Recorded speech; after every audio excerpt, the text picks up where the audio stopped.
Welcome back to the War Room. I'm joined by Karsten once again here to break down round 3 of Supercross. And I don't know how to think. I mean, really how to think about this Supercross season, dude. It feels like the more we race, the less we find out, the less we know. And I still don't have a great grasp on who is going to kind of rise to the top from the cream here, or who's going to be the cream that rises to the top, for, failed analogy there. But yeah, I mean, we keep racing. We keep getting more rain. It's second mud race in a row. At least it kind of dried up a little bit for the main events. And a very special American, I would rather say the most American rider on the grid, and maybe possibly in the entire sport itself's history. Aaron Plessinger, the Cowboy, finally gets it done. I don't mean to say finally as if we were like just waiting for, an eternity, although he has been in the 450 class for like 4 years. But like, man, I was super excited, dude. The only thing that could have made me more excited was if Malcolm won, and I don't know if that's coming anytime soon until he breaks whatever curse is put on him. We'll talk about that later. And yeah, man, like I said, especially the 450s, I mean, it just keeps going back and forth, dude. And yeah, but exciting races all around. What are we talking about first? Yeah, let's talk about AP, man. I mean, an incredible race. I think it feels like it's finally, because he's been so close so many times, and he's done well in qualifying. He's done well in heat races. Like, he's been right there, and he's been a top 5 guy for a while. And so when he's sitting there as a top 5 guy and he hasn't gotten a win yet, it's like, okay, when's it going to happen? When's it going to happen? And it's not even like things had to necessarily go wrong for other people, because he has been there so close. Like, but he's had great speed this season, and yeah, I mean, he's done awesome. So I think, yeah, it is a finally thing, but it doesn't seem like it was a fluke. Like, I think he's going to be here to stay. Well, and I think if it would have happened in San Francisco with that kind of mutter, I think people would have been like, okay, well, he got the win, but it was a one-off because it was a mutter. But the condition of that track in the main event was fairly dry. It wasn't like anywhere near San Francisco. It was just, hey, we've got some deep ruts. Basically, the track in a lot of places is one line. And, it's still in the places where those ruts aren't dug into the ground and you got more of that dry stuff. It is more slippery. So in certain areas, hey, if you take this line, you ain't going to be able to get that double. You're going to case it. As we'll talk about later, there were certain riders taking advantage of that, and almost capitalizing on the unraceability of certain areas of the track, and that led to some little post race scuffles, little tussles. Just a little get after it. Some kerfuffles. Yes, we had that. Yes, yes, yeah. Good for the sport, honestly, and we'll get into that later. But yeah, look, Aaron had a fantastic ride, and there was no ifs, ands, or buts, or someone he got lucky. It wasn't a crazy mutter like San Francisco. He legitimately came out there and opened up a can on these guys. And the other thing is, here's 2 crazy stats for you that paint the picture of just how much better AP's been racing this season. Okay. There were only 2 riders in this entire 450 Supercross class at the time of race 3 who have not been lapped, and that is Dylan Ferrandis and Aaron Plessinger.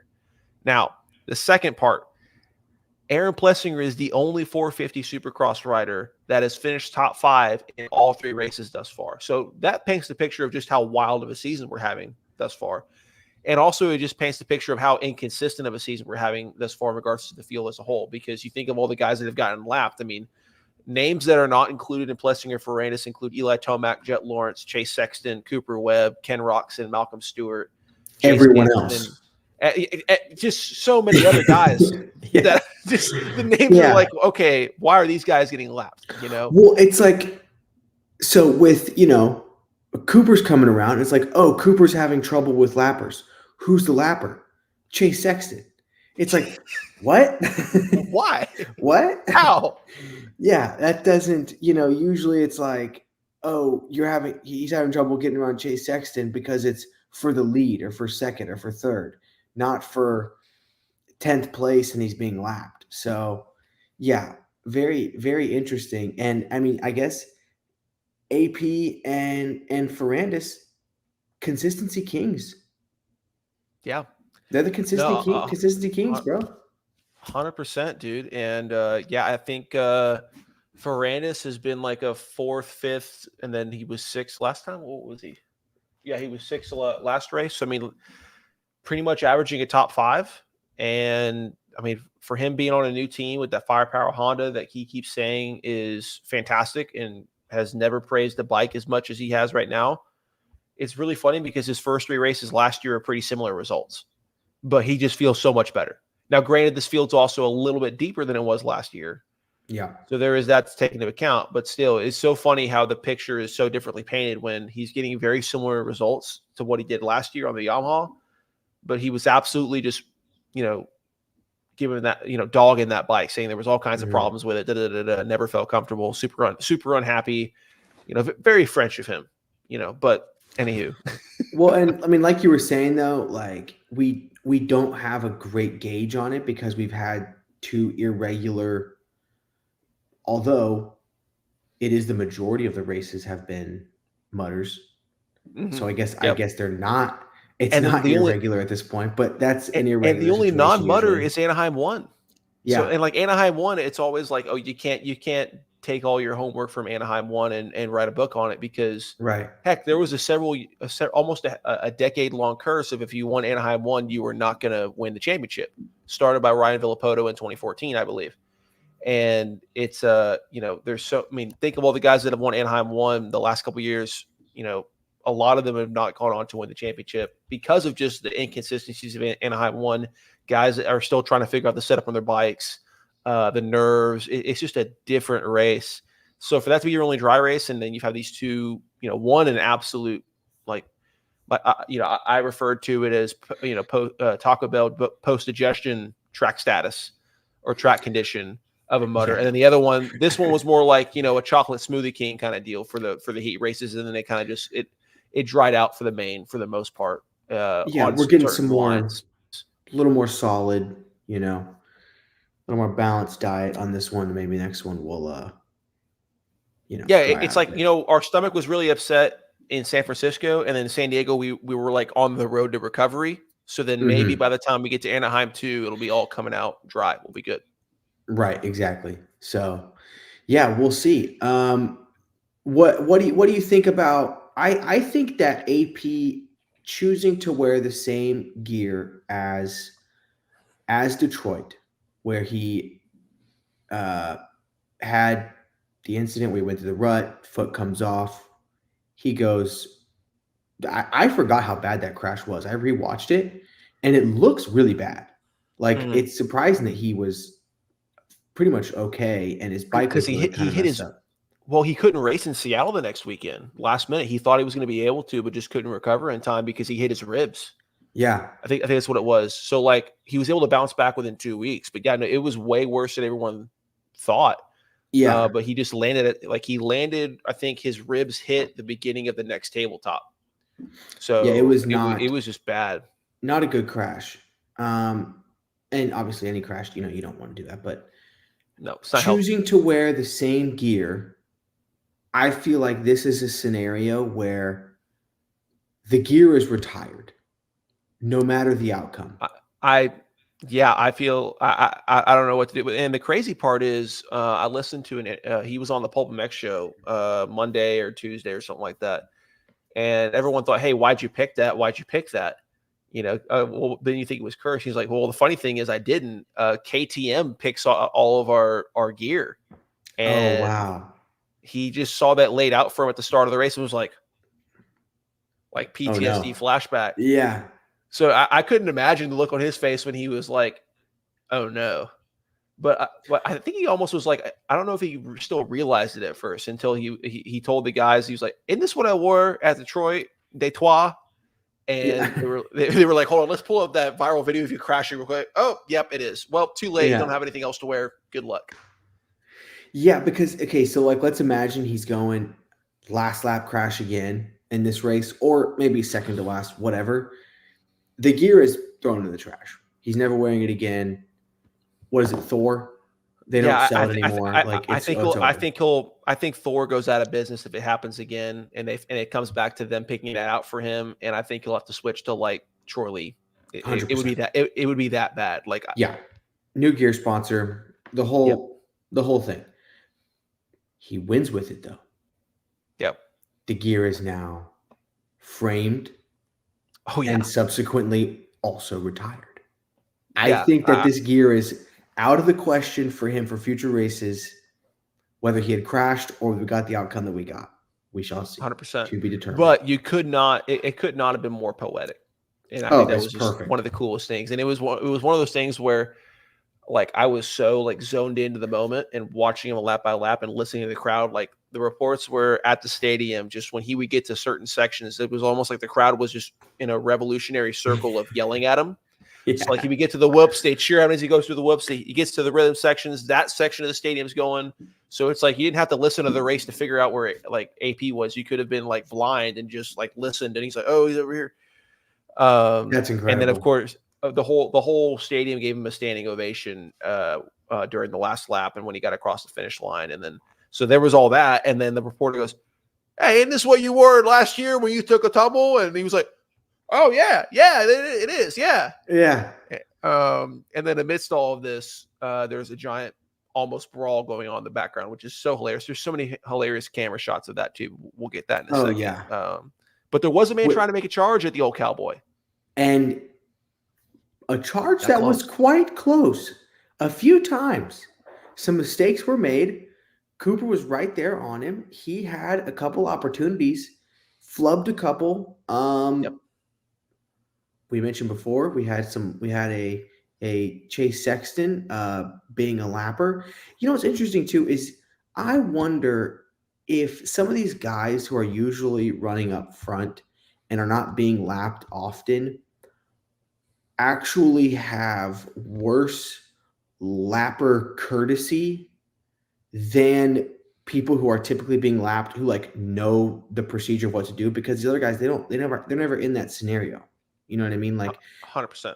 Chase is still, and same with Eli, they're still trying to race, you know, because they're top guys. They want to race. They want to try to do well and finish well, even if they're down. And so they're still trying right to next race to each other the whole race. Yeah. They were having a heck of a scrap for 17th when they first crashed. Yeah. And it's not like they were going slow or anything. They were holding good speed, but I don't know. It felt like they were really getting in the way of the front guys racing because they were, in fact, lappers. What are your thoughts on that? Well, there's two things. One, there's all this chaos because you have Chase go down, you have Eli go down. Both of those guys went down twice. First during the opening lap, and then a second time later. And those are guys that are going to work their way through the field. And then you have Ken Roczen as well. He goes down, then he charges through the field. He goes down while AP was behind him, right? Because he, quickly talking about that, Ken Roczen was leading, and he coming into a 180 bull turn into the first rhythm section, I believe. He was going out of that bull turn. He was going single, then double out of it. But then Plessinger started to close the gap because he was going double and then roll over, taking an outside line on the bull turn. And that was gaining on him. And it was setting himself up better for the next 180-degree bull turn that directly followed. And Ken Roczen kind of figured out he was doing that, I guess, just from the fact that when he's doing a double, he's revving the engine more. So he's hearing, way higher RPMs and the bike revving up in his back right ear. So he's like, oh, he's doing that. Because if he was singling, you wouldn't be hearing the bike as much on that single.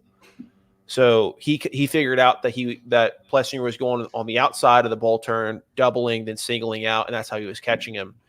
So then 2 times, the second time was when he crashed, he took that line, doubled, then singled. The second time he did it, that's when he kind of cross-threaded a little bit, and then the bike just took off to the left, nose-dived. So those are 3 really good guys that got buried for a second, had to work the way up, and were part of 2 of them were really pivotal parts of the lapping situation.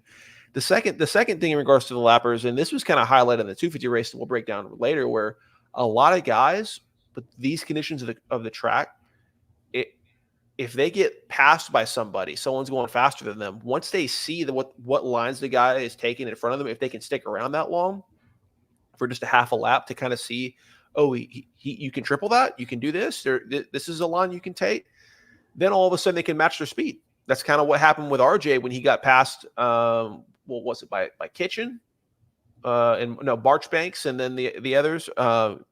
He was fending them off for a while and then couldn't figure out why they were getting faster than him in certain sections. And then once they passed him, he was able to hang with them. So a lot of these lappers, not only do they want to try to stick to the leader, because then they can follow the leader as he goes and laps guys that they're fighting for position,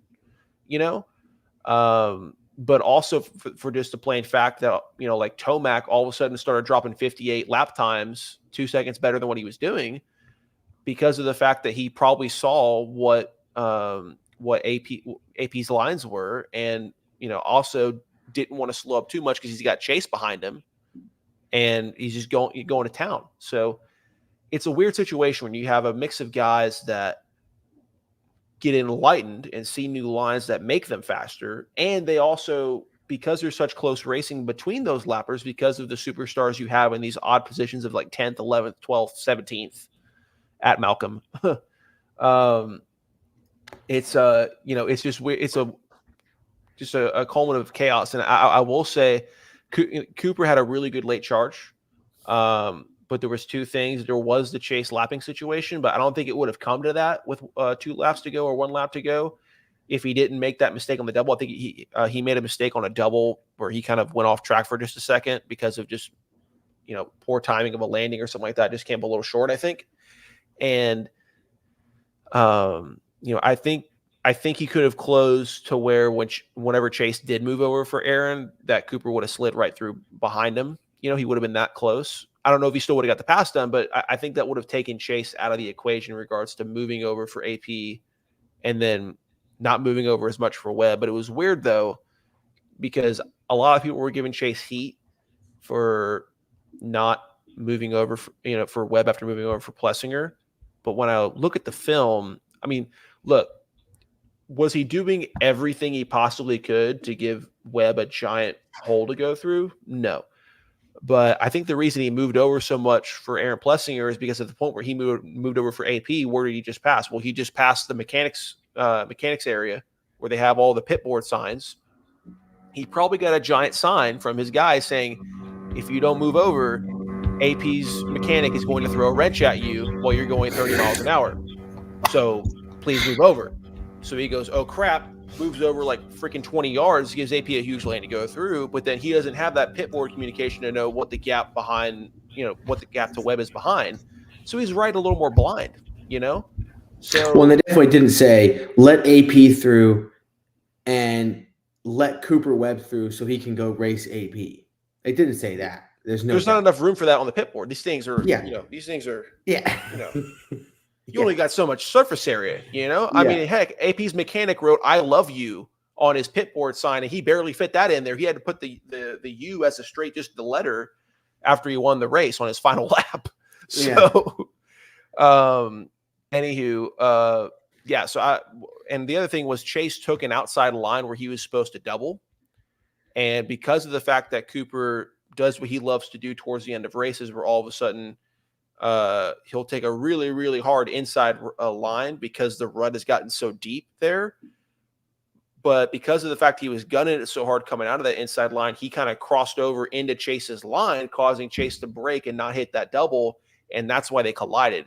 If Cooper doesn't come over so much, Chase doesn't impede him at all.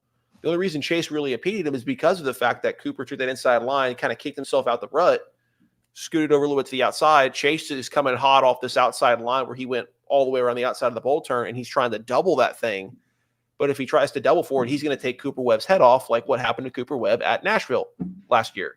So it was really just a racing incident. Yes, could Chase have, once you get lapped by the first guy, just keep your head on a swivel for the next guy? Sure, but that goes back to your point of these guys a lot of these guys like Chase and Eli getting lapped. They're not in that scenario enough to kind of be thinking, okay, there's the lapper. The other guy's got, let me look at the time board and see who's the next. No one's going to be that aware when you're not used to being lapped to that capacity. And not to mention the conditions, all the different lines, all that. It's just wrong place, wrong time for Cooper, unfortunately, and Chase. So yeah. Well, speaking of passes and such in the end of the race there, we had a bit of a, like we mentioned before, kerfuffle. Low tussle. Yeah. And, I think it's great. I think it's fantastic. I saw you sent me the video on Twitter. I went and looked. Then I went and looked up Jason Anderson, see what everybody was saying. And this is getting interesting. This is getting very, very interesting. It's dude, it's great. And anybody who's freaking out about it, saying like, "Oh, we shouldn't be letting this happen in the sport," well, too bad, because it happens all the dadgum time. It just may not always be on video for everyone to see on the NBC broadcast, because it's not always Jet Lawrence, who there isn't a camera in the stadium not trained on that guy during the entire broadcast, because they love Jet. I get it, because he brings a lot of popularity, but there's always people saying that they're really just doing too much on Jet right now, which is fair. But yeah, so basically Jet and El Hombre were having a great battle. And honestly, both were dishing out. The main thing that, there's a case for each side to be pissed at each other. On Anderson's side, later in the race, when Jet caught up to him, they were having a great battle. And obviously, I think maybe part of it was, Anderson's probably still not as comfortable on his bike than Jet, because he's got a new one. Maybe later in the race, he was just getting a little bit tight. And the main thing in regards to that was we saw him in the later part of the races in the areas of the track where it truly became one line. And if you took the outside line, you could slip around and you definitely weren't going to pass the dude. He was taking advantage of that. He was massively slowing up. He was brake checking, kind of forcing Jet to get out of rhythm, kind of lose his flow to make it purposely harder for him to pass him, make him uncomfortable, mess with him, which to me, there's nothing illegal about that. And, to the AMA, there's nothing illegal about that at all. That's just being crafty. That's being calculated. Like, that's, I don't blame Anderson for that. Like, it's not like, it's not like there's zones of the track where you can't have to go a certain speed or something. Nope. Or anything like that. And there wasn't like contact. Nope. Yeah. They were, from what I could tell, it was very clean battle. Like, they were, for the most part, just some guys being boys, Well, so Jet, from Jet's side, he was pissed about Anderson brake checking and then purposely slowing down to the point where Ken Roczen caught them. And then that's when Jet finally got the move done, is he was finally able to line up a pretty last minute block pass on Anderson and really stood him up on the bowl turn after the start finish. That looked like the worst thing was the way that Jet passed Jason Anderson. Yeah. Which even still wasn't that bad of a pass. No, I mean, he didn't knock him over. He just stood him up and left him on the top of the berm. And there's nothing wrong with that. Now, but obviously Jet has his reasons for being pissed because of the fact that he slowed him down so much that Ken caught him, and then Jet didn't really have a shot at getting past where he was because of that. So it may have cost Jet, a better comeback ride. I don't know. The other side of it, Anderson had in my opinion, I think he had just as much of a right to be pissed because of the fact that, Jet's response to this was taking a lot of wild lines coming out of turns to try to get past him. There was multiple times that I saw, it's all over Twitter now, but I saw one of these instances actually live on the broadcast when they showed the drone footage. You can see Jet cross jumps into Jason Anderson at least 2 or 3 times, trying to take some wild lines to set up the moves. And there was a good amount of contact, especially with one particular cross jump. They collided midair and Anderson almost, fell over. So in my opinion, like, both had reasons to be pissed at each other, but I think both move on from it and don't necessarily have a big, huge fight unless Jet does what he did after the race, where he does one of these to Jason Anderson and waves him over to talk to him, and then he grabs his helmet and he's trying to lecture him like he's a veteran of the sport. And the last person you want to do this to is a guy named El Hombre, as his nickname, who then shows him how to really grab a helmet and freaking does one of these and snaps his neck down like he's the Terminator. And yeah, I mean, it just went on from there. And the funniest part was this is all while Aaron Plessinger is in front of the shot celebrating and just going, woo! And Hunter, Jet's brother, pulls up, sees the altercation. He does one of these, like looks and tries to understand what's going on, and just goes and just rides away. He's like, nope, don't want any of that. You guys sort this out. Yeah, that's no too big funny. brother coming to the rescue with El Homer. He's like, who's he fighting with? El Hope? Nope. I'm not getting involved with that. Now the craziest thing was after this whole ordeal on the night of the race, we get a public apology from Jet on social media. And it's like, hey, sorry about that. I started it. It's my fault. I'll pay your fine. I shouldn't have done this whole thing, whatever. And I was like, oh, well, look at that. Maybe this will be over sooner than we thought. But it turns out that El Hombre got an apology from Jet's dad, and then Jet's social media guy, or his manager. And then he got the apology on social media, but it wasn't Jet who typed it. It could have been Jet telling him to put something out, but it wasn't necessarily like Jet actually doing that. Jet goes and unfollows Jason Anderson on Instagram. So Jason notices that Jason never got any kind of personal apology on the phone, over Instagram, or in person in the pits from Jet. It was just all other people apologizing for him. And then of course he pulls this whole unfollowing thing, whatever. So then we get to like Wednesday, and because of the fact that I saw that Jet posted that whole thing on, Instagram, like saying, I'll pay your fine. I'm sorry about this, whatever, my fault. I was like, oh, you know what? We're all hunky dory, but I hadn't heard from Anderson about it. But it was like, oh, you know what? We're good. He saved his skin. He didn't want none of that smoke from El Hombre. He didn't want to get teed up in turn 1 next week, whatever. Well, then El Hombre on Wednesday, when I thought this whole thing was done, or Tuesday rather, goes with this bomb-breaking Instagram and Twitter post saying, we live in a day where kids throw a fit and stand behind everyone for the media cleanup crew. Guys don't keep it real or take responsibility for themselves. I'll take full credit that I am a certain particular form of head often, but you bet I'll consistently be a, for lack of a better term, a stick in the mud to you if I feel that way about you. The King won 72 races and kept it 100 till this day. When he's referencing the King, he's of course referring to Jeremy McGrath, who has the record for most amount of Supercross races won. Jet will be amazing, but he will never be the King. 71 to go. So there's that, because there was that whole media thing about Jet was already targeting the 72 race win record before he'd even raced his rookie race. This goes on to say, he continues and says, okay, so first things first, my man Jet comes at me after he passes me and beat me, barks in my face. I bark back. After the race, you have his dad, Honda guy, come up and apologize. You have his agent call saying sorry, saying he will put a post on Jet's page saying sorry. Employee texts me, sorry. I didn't take it personal. Like, whatever happens, like we are cool and it didn't happen.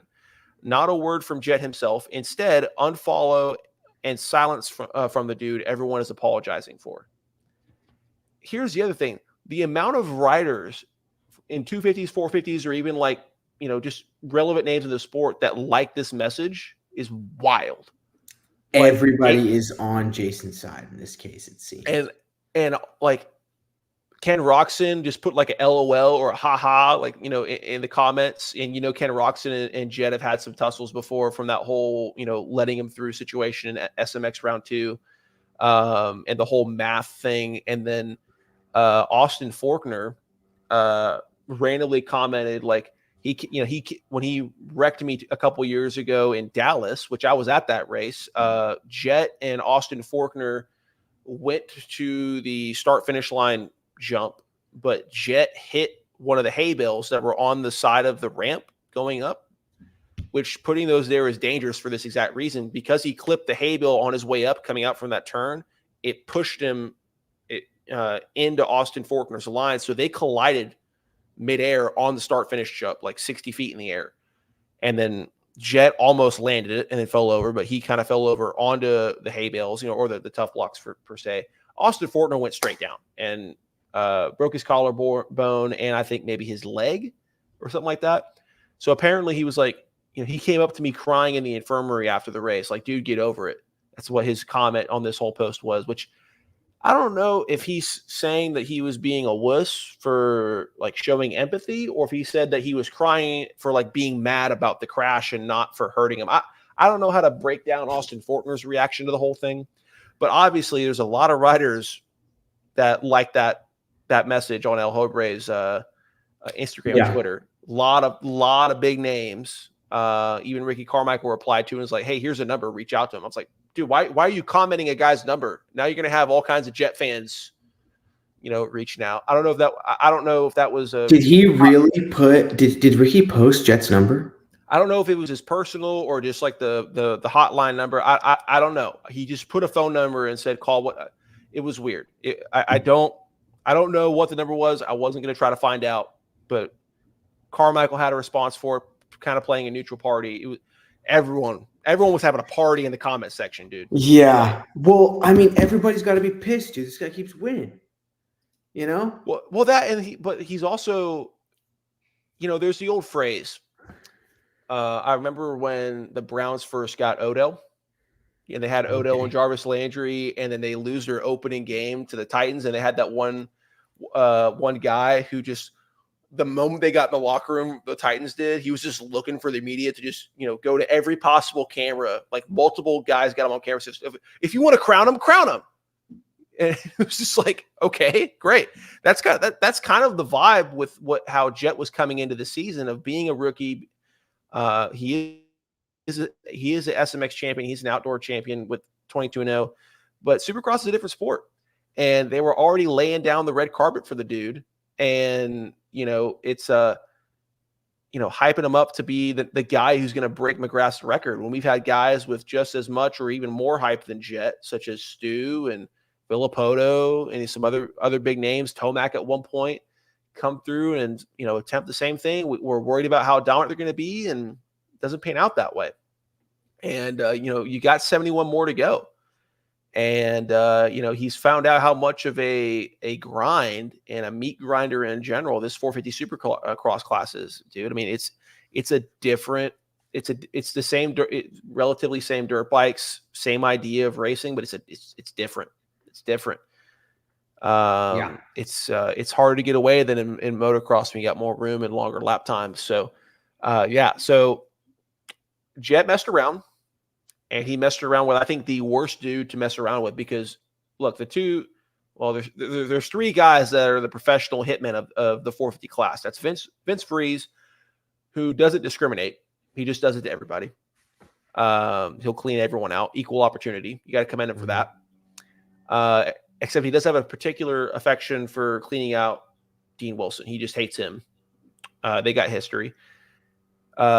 And then you have Justin Barsha, who's just a bull in a china cabinet. He doesn't have anyone in particular he targets, per se. It's just, if you're in my way and I care about it enough, I'm going to send you into section 2. That's just how it's and then there's, El Hombre, who for the most part is kind of a, contact avoidance rider until he either gets in a really, really intense moment, and he'll do it to one guy for one position, won't start a beef. Or if someone, tries to grab the bull by the horns and tries to piss off El Hombre, he'll put you down. Mm-hmm. He will give you a good old dirt nap. I mean, many riders have messed around and found out. And tell you what, Jet's messed around, and he found out. He found out after the race, when he tried to grab the helmet of a 450 champion, which is in regards to Supercross, that's not something that Jet has on his resume yet. And more importantly, a very aggressive dude once you piss him off. And he found out. I'm sure his neck's got some icy hot on it right now. And look, the other thing about El Hombre is he's not just going to get revenge on you one time. He keeps receipts, dude. He's got more receipts than a soccer mom coming out of a Marshall's. He's got all of them. he's going to get you back multiple times, and he'll give you return service. Okay, this isn't going to be over in a week. It's not. It's a multi-race. Yeah, this is a multi-race, multi-season affair for sure. Malcolm Stewart found that out in 2022, even though I don't think he didn't start it. Anderson crashed into him at Dallas, and then they just kept trading each race of who was going to take who out, and then it climaxed at Daytona. And then last year, Justin Barcia found out. Mm-hmm. The two of them just kept taking each other out, which was almost like, look at that. The two guys that are most famous for taking each other out are taking each other out, and the whole rest of the field is, hunky dory. It's hilarious. Yeah. Jed has messed around. He will find out.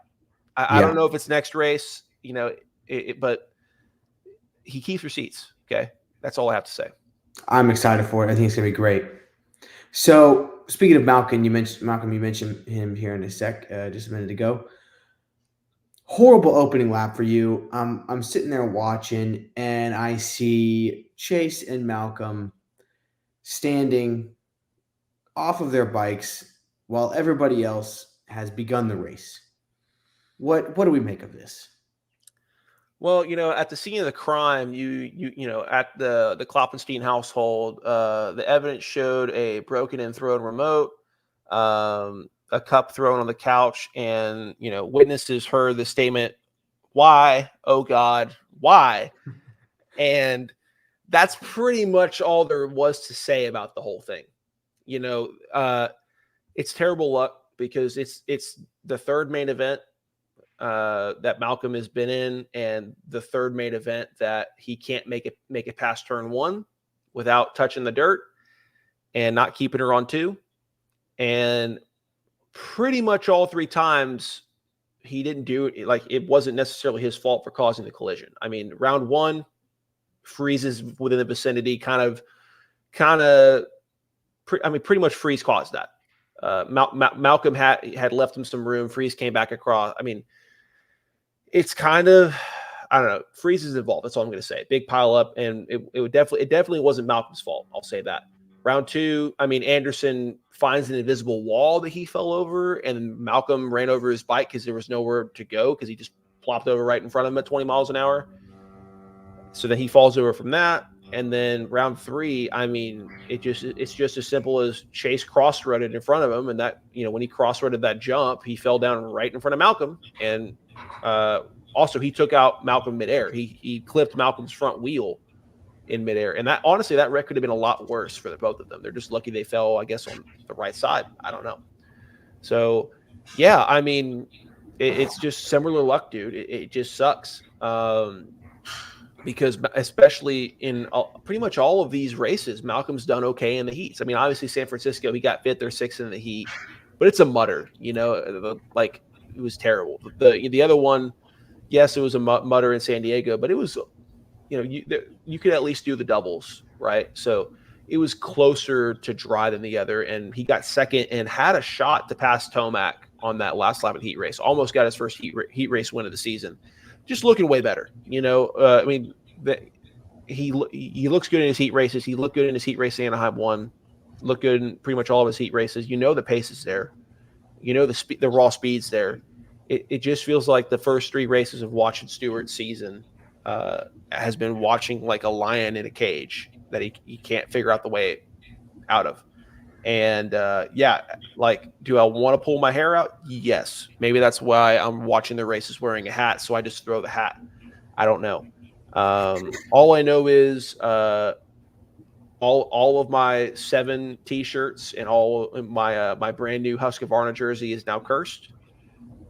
So I'm going to resort to wearing Honda merch to try to see if I can reverse the curse. To just okay. Maybe I'm just, I had a similar problem with this with wearing merch, from Honda, watching Sexton last season. I'm just going to see what I can do.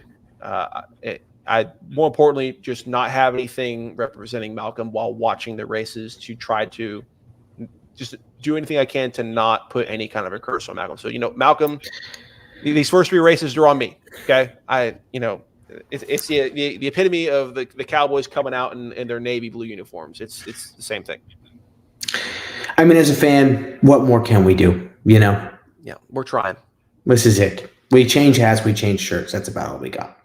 But look, if And Malcolm gets past turn 1, watch out. That's all I can say. And maybe this Anaheim 2 race is when he needs to bounce back, because if he kind of plays it like 2022 Malcolm Stewart, where he doesn't take unnecessary risks, he I will say the one fault of Malcolm Stewart, the one commonality in all 3 of his turn 1 wrecks is he got a bad start. He consistently has had bad starts where he's between 13th and 10th or lower coming out of, going into turn 1. And that's how you get wrapped up with this stuff. So that's the one thing he's got to fix. He's got to get better starts so that he'll have a way better shot of getting out cleanly. Yeah. And that's important. So hopefully he gets better starts. And if he treats this upcoming Triple Crown at Anaheim 2 like 2022 Malcolm would, then he may have a shot for the overall. Just focus on getting good starts, keep it around 2, continue to get top 5s. You'll be in the play for the overall in that last race of the 3. Don't know what's going to happen. Love it. Any final comments on 450s? No.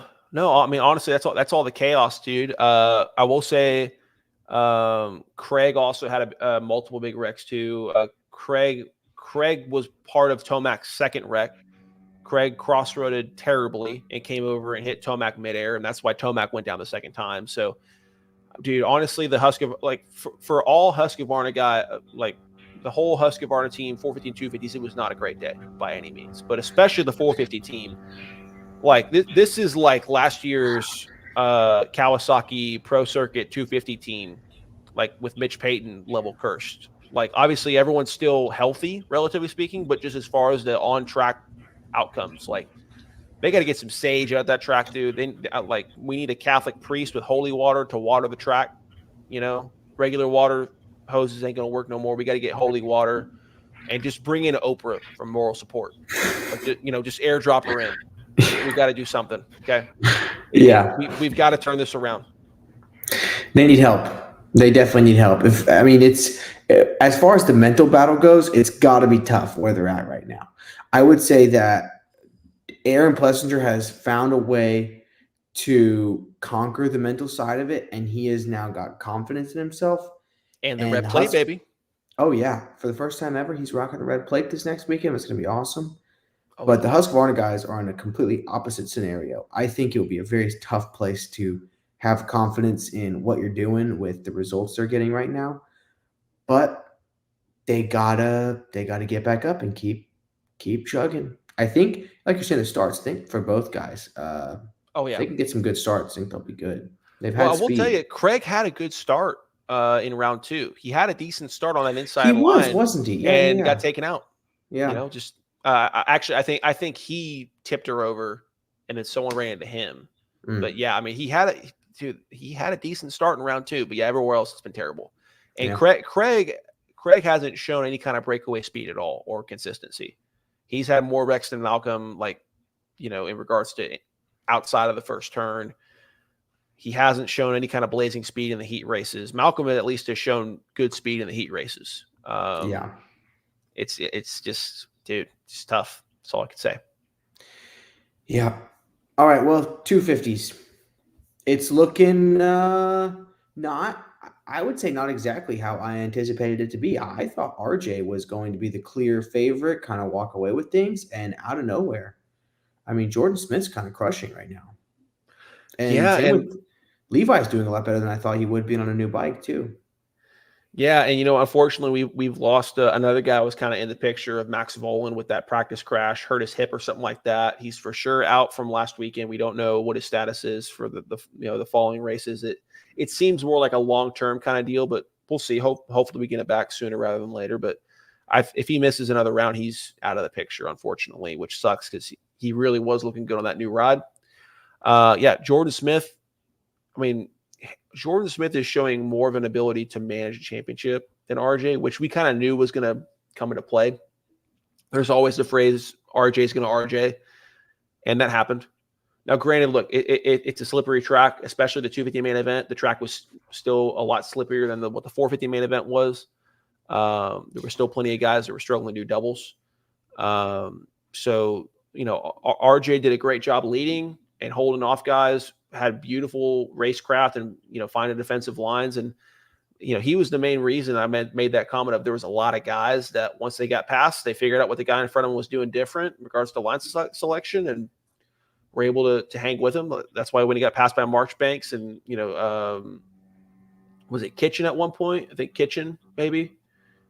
He was able to pass him back at one point, and then he was trying to catch up to Marchbanks again with literally a turn to go. And I didn't even see exactly what happened, but I just know with one turn to go, that bike went cartwheeling, and so did he.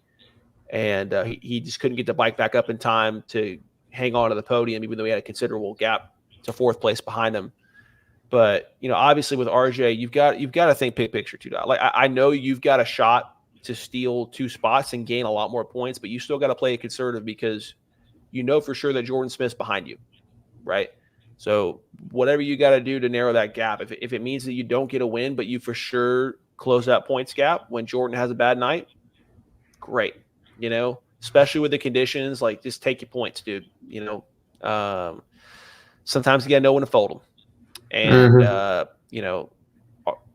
it was just unlucky for him. Shimoda continues to get bad starts. I mean, he got a bunch of wheel spin coming off of the main event. And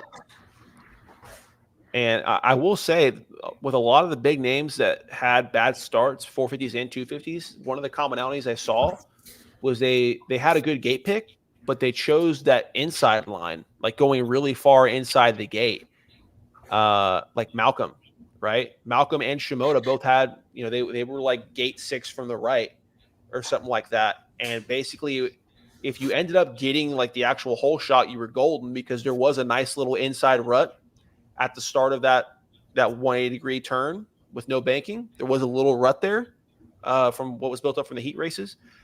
But if you did not come out ahead of your guys on the inside and outside of you there, and you were anyways level or behind, you were just going to get pinched.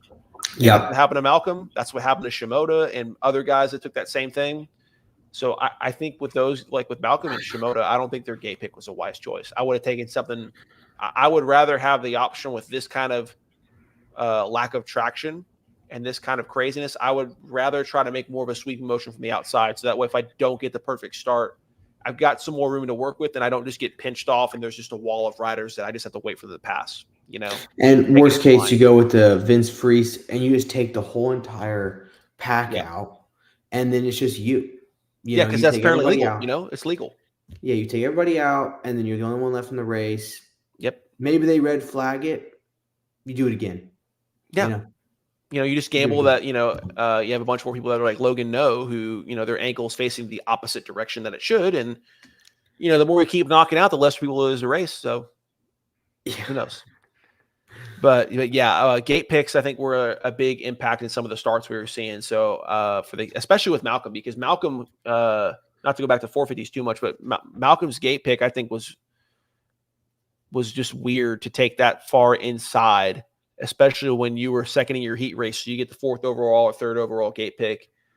I think there was a lot better places to pick from. So I don't know if he was going for an all or nothing or what, but like I know you've got an inside rut there that you can kind of lean on and get a decent launch, going into that first rhythm section. But I just think it's way too much of a risk with that environment. So they both paid for it, Shimoda and Malcolm, unfortunately.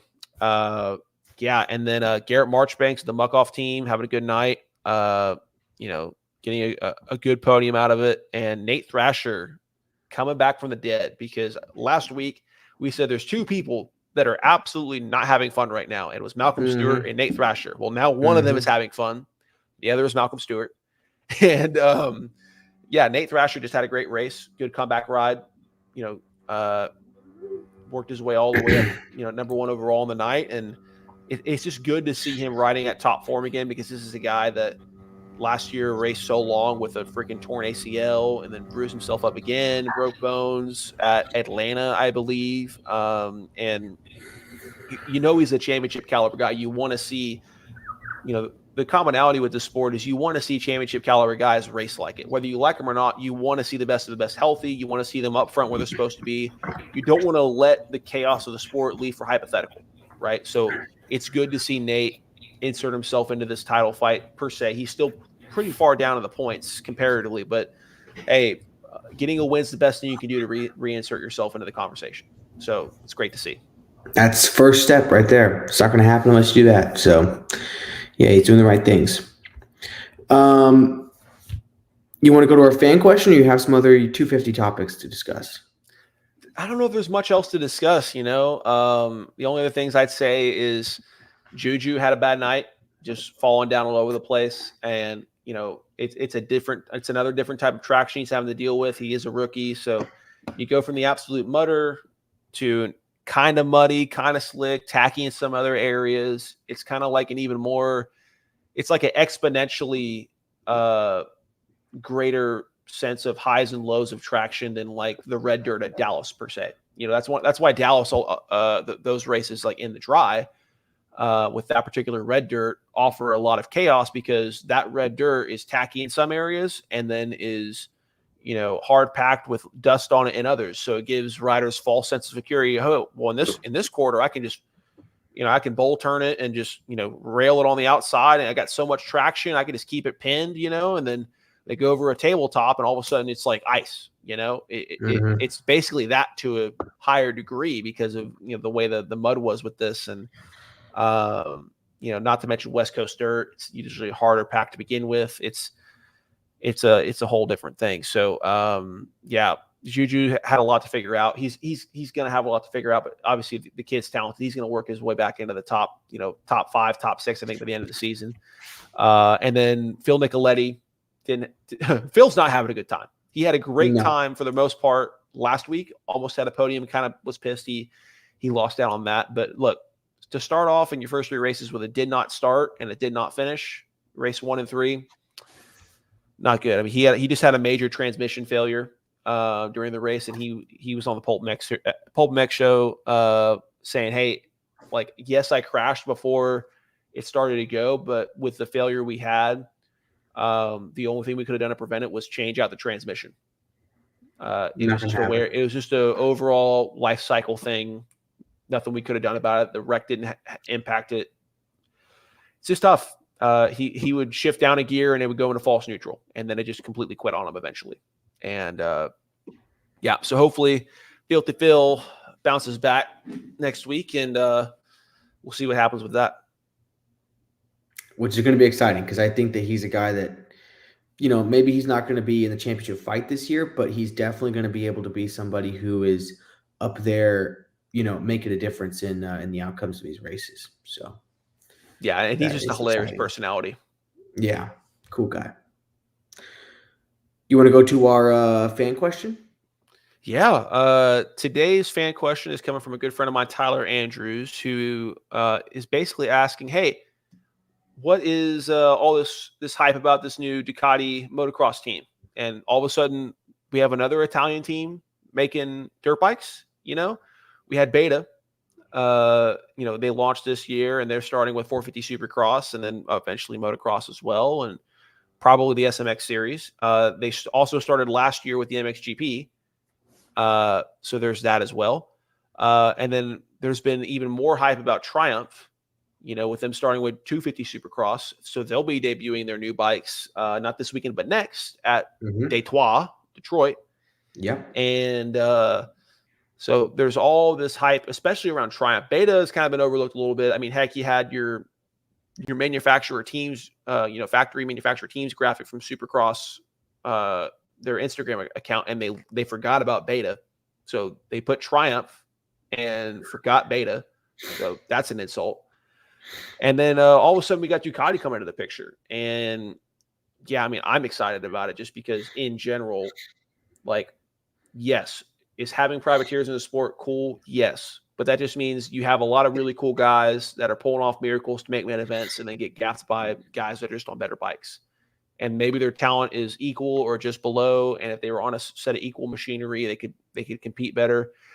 Look, in Formula One, you don't have privateers. In NASCAR, there's not necessarily privateers. In IndyCar, you don't have privateers. It's just whatever the gaps are, it's by the ability for the actual factory teams to make a vehicle and also the talent of the rider or driver, right? And I think for this sport to be at its best level of competition, you want more factory teams. So I'm just excited to have another one. And there's rumors that they could be trying to, Ducati's got a lot of money.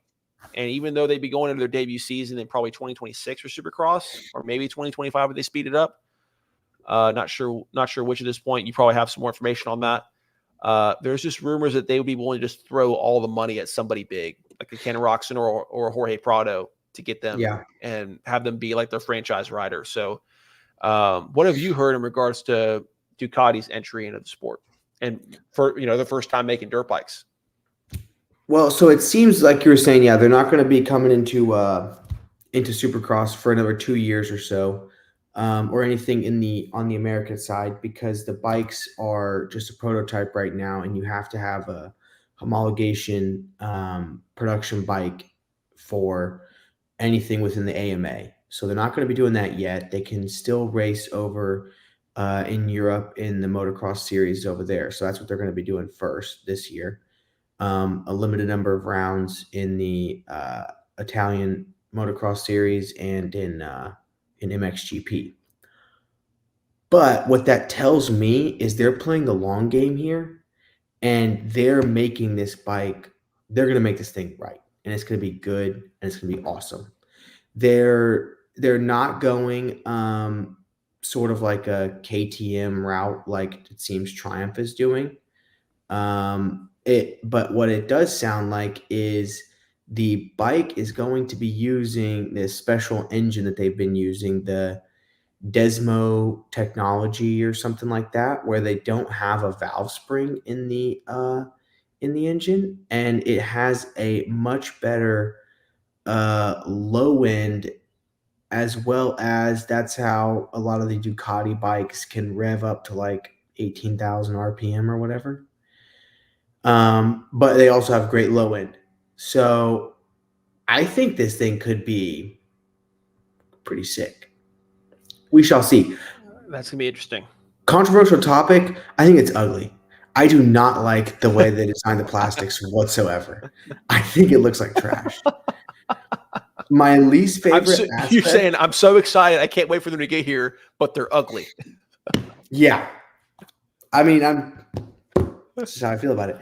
Dude, did you see the pictures where they got the exhaust and it comes right here, right? Usually it's fully exposed. Plastics.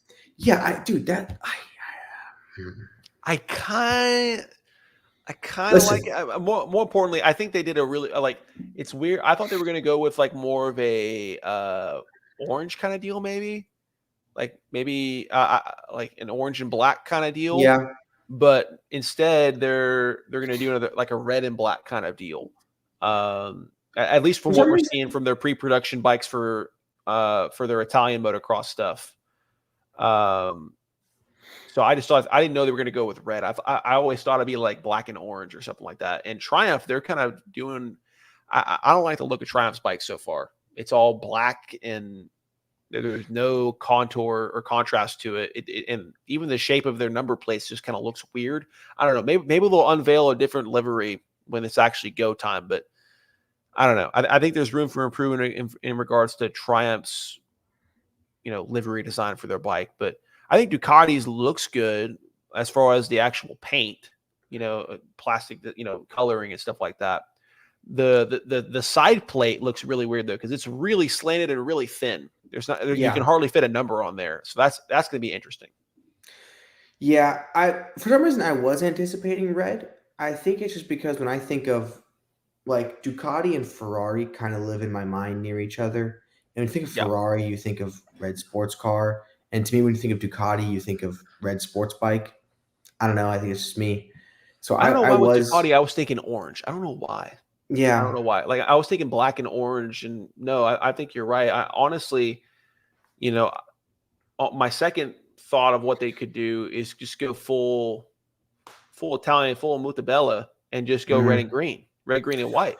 Yeah. Well, and I also think it's like, why don't we have any other, like there's so many other colors out there. You look at F1 and it's like, we got a beautiful color palette rolling around the track. I mean, it's all kinds of stuff out there. And except everyone started just adding in black wherever they could last season to save weight on paint, which was stupid. But then like you look at motocross and it's like, okay, basic blue, basic red, basic green, basic yellow. Privateers, they're doing whatever the hell they want because they Yep. can. But the factory teams, it's like the most basic colors. Like there's a lot of colors available, I feel like, and we're getting a lot of the same stuff. I How don't cool know. would it have been if Triumph, because this would have kind of worked more with their MO, because I think black had to be somewhere as the primary color of their livery. But imagine if like Triumph had their black bike, but with like a purple trim to it as a secondary color. It would look like make a freaking Mace Windu bike. You know, That would be sick. I it would be also sick. think that something like a green color, like how Mercedes has, Oh yeah, do black and green. Yeah, would be dope. But like not more of like an aqua mm-hmm. than like a green. I Kind of don't like know. a Cadillac green. Oh, dude, a Cadillac green would look nice. That'd be That would sick. look nice. Dude, or Yeah, what about British Racing Green? that's basically the same thing. I mean, it's just a different instead of more of a matte like Cadillac green, Metallic. it's usually more of a flat. It's more of a metallic. Yeah, Yeah. That'd be like a sick. gloss. Oh, just Yeah. Anywho. So Yeah. we can paint bikes better than these guys, is what we're saying. That's I that's haven't kind of painted what a we're thinking. bike. I haven't painted a bike. I'll give you that. Uh, However, no, sorry, in Microsoft Paint, we yeah, can if we I can do it better. did, Yeah. I would like to think so. You know what I would do? You know what we would do? We have our wives help. That's what they need to do. They need to bring their wives in when they're picking the colors, okay? And they'll be able to look, you might have two colors next to each other. You think it's the same thing. It's not. See, and this is what happens, when men design something without running it past, their wives, like Yeah. men, especially when it comes to the artistic side of stuff, we can come up with beautiful ideas, right? We can come up Yeah. with great things, but it's usually like our quality control is usually our wives. So usually if we draw something or paint something, it's like, it could be a good Yeah. idea, but it's got to go through one or two, QC, quality Yeah. controls, one or two vetting processes. And after, usually the standard is 2 to 3, hey, what are you doing? This is stupid. Try again. Sometimes it's just a flat out LOL. You get past that, and then all of a sudden, it's like something like Van Gogh Man. You've got something It- nice. Yeah. You start out with Kid plastics Picasso. that, yeah, you start with plastics that don't cover the muffler, and then you wind up with plastics that do cover the muffler. See, Okay, that's you know the kind of what? thing These it's are all just a bunch of divorce dads. They don't have that vetting. They don't Yeah. have that person to go vet with and put this Yeah. through their own quality control in house. They don't want to pay, for any of their own, actual artists or anything like that. So they do it themselves, but they don't have their wife to, work as quality control. And that's how we get this. Yeah. Well, and I would imagine, I mean, I don't want to harp on this muffler thing too long, but one guy falls and he gets burned on that muffler and they're going to put plastics to cover it. I would imagine that happens. And this is not a production bike. So they're not worried about getting sued right now on what takes place with the use of this bike. Something to think True. about. So we might end up with plastics that cover at some point, but we'll see. We will see. Also, a lot of people noted the different brands that were being worked with on the bike, namely Showa Suspension. So that's interesting. We'll see if that's what they stick with. Obviously, they've got options. But yeah, I do think it is quite exciting. And like I was saying, the care they're putting into this and the projections they have on how long it's going to take to get this program up and running, it leads me to believe that they're planning on this thing being successful. They're not just throwing something out. They're going to see how it goes. And, maybe they come out and don't, like, I think even if they don't do well at first, they're going to continue and perfect and it's going to get better. So I'm They're excited. going to have troubles at the gate, especially with Supercross. I think it'll be smoother outdoors because Supercross is a whole different game. You have to make a whole dedicated suspension to Supercross that is not going to be going to the production. None of your guys riding the production bikes, none of your customers, are going to go through whoops or, go through giant rhythm lanes. It's different. So I think they'll have a similar path to what Beta's kind of having right now, where they kind of got a good idea for outdoors, but when they get to Supercross, it's a whole different kind of beast, dude. You're gonna have bikes breaking down and not make it to the main event, and maybe you get 4 or 5 races in and you're good. I mean, the one thing we left out from the 450s is that Benny Bloss finally put her in the main event, and they got a lot of all the issues sorted out with their engine they were having in the first 2 rounds, and got a 15th overall. Not great, but look, you finally got points, so we'll be able to look back at, hey, were you there when Beta scored their first points? Yes, I was, son. I was on my couch, pissed off that Malcolm crashed in turn 1 for the 3rd time in a row, but by God, Beta put her in the main event. They got points. They got points. Took 3 rounds. There's probably other manufacturers that took longer. I don't know. I don't want. We need the Twitter nerds to run some statistics on it. Yeah. So yeah, that is quite exciting. Yeah, I think between Triumph, Beta, and Ducati, I think we get 4 or 5 years down the road with this sport, and it's just going to continue to elevate the overall quality of the races, the unpredictability, more championship threats. It's just good for the sport, and it means more people are going to get paid too. More factory rides, more factory contracts. It's good for the sport. Get the best talent. Yeah, 100%. Yeah, and brands like Ducati have got a lot of money and a lot of time to work on this and get it done. So yeah, they're not gonna mess around. They're gonna come in and get the right guys, the right talent to make sure that it's a successful program. Ducati, if you can hear me, whatever you do, I know you're Italian. Do not hire Ferrari quality engineers. Okay, whatever you do. I feel like this is me, like it's like that Matthew McConaughey scene from Interstellar where he's watching something happen and he's like, no, don't do it. And that's me screaming at anything, like with Beta, with Ducati, since they're Italian. I'm like, just don't hire anything reliability or quality control related that came from Ferrari. Okay, I know you're Italian. I know they're willing to take a really cheap contract because he just got fired. Just don't do it. Just don't do it. Anyway. Yeah. All right, I think it's going to be about it for today. We kind of ran out of time to discuss fantasy stuff, but we'll discuss that next week. And appreciate you guys listening, and we'll see you guys after the very hopefully eventful Anaheim 2 Triple Crown race this weekend, the first of 3. So make sure to tune in, and we'll be back here next week to break it down. So thank you all for listening, and signing off. See you.